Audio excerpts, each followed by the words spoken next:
gambar hewan.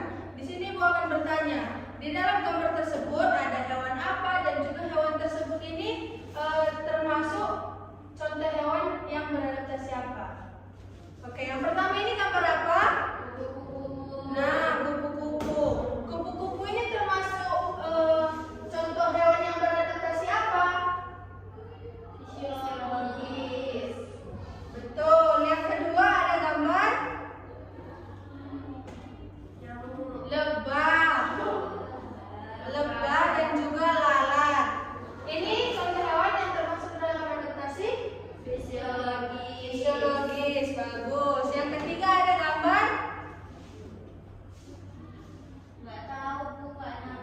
ini ada gambar keladi. Daun keladi ya. Ini termasuk contoh makhluk hidup yang beradaptasi dengan morfologi. Yang keempat ada gambar bunga teratai. Ya, bunga teratai ya. Ini juga termasuk ke dalam adaptasi yang mana? Morfologi. Yang mana? Morfologi ya, morfologi yang betul. Yang kelima ada gambar penguin. Penguin ini masuk ke dalam adaptasi mana? Fisiologis. Ada yang tahu alasannya kenapa dia fisiologis, adaptasi fisiologis? Enggak, Bu.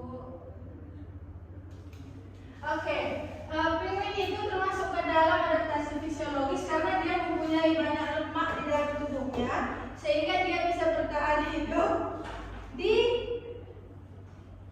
lingkungannya. Sehingga dia bisa bertahan hidup di lingkungan yang dingin karena banyak lemak, jadi dia tidak mudah kedinginan. Yang terakhir ada gambar bebek. Bebek ini termasuk ke dalam adaptasi mana?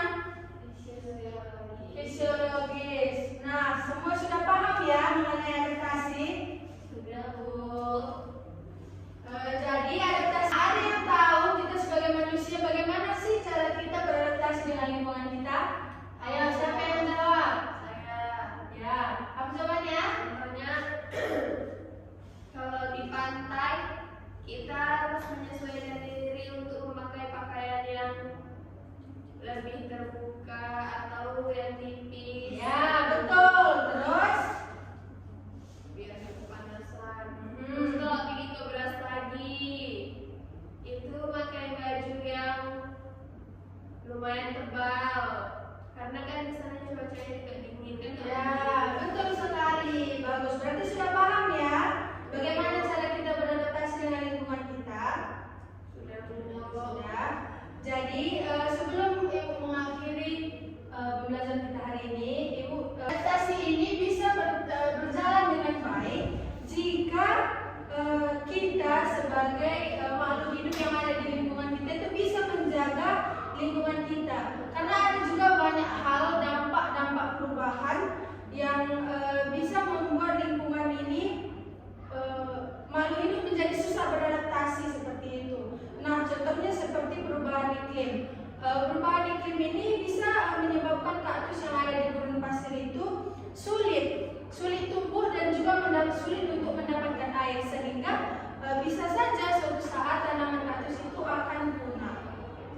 Manusia juga perlu melindungi lingkungan untuk membantu makhluk hidup beradaptasi dengan perubahan lingkungan. Contoh-contohnya mungkin seperti menggunakan energi terbarukan, melakukan reboisasi, melakukan penghijauan seperti itu. Lalu yang terakhir yang sangat penting adalah mengurangi penggunaan plastik.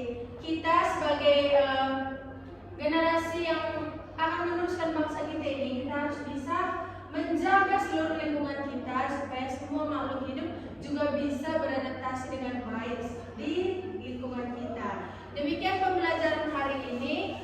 Sebelum kita doa lagi,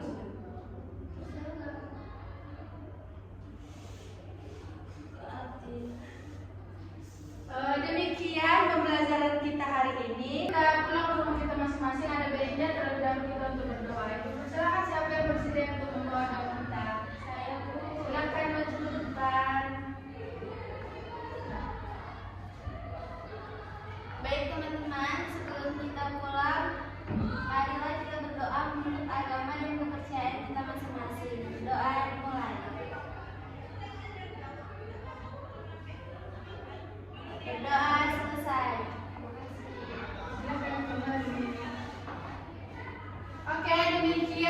pembelajaran kita hari ini. Sampai jumpa di pertemuan selanjutnya. Terima kasih.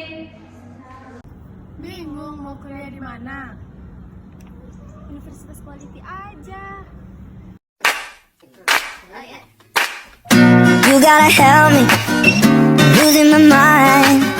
Keep getting the feeling you wanna leave this all behind. Thought we were going strong, I thought we were holding on, aren't we? No, they don't teach you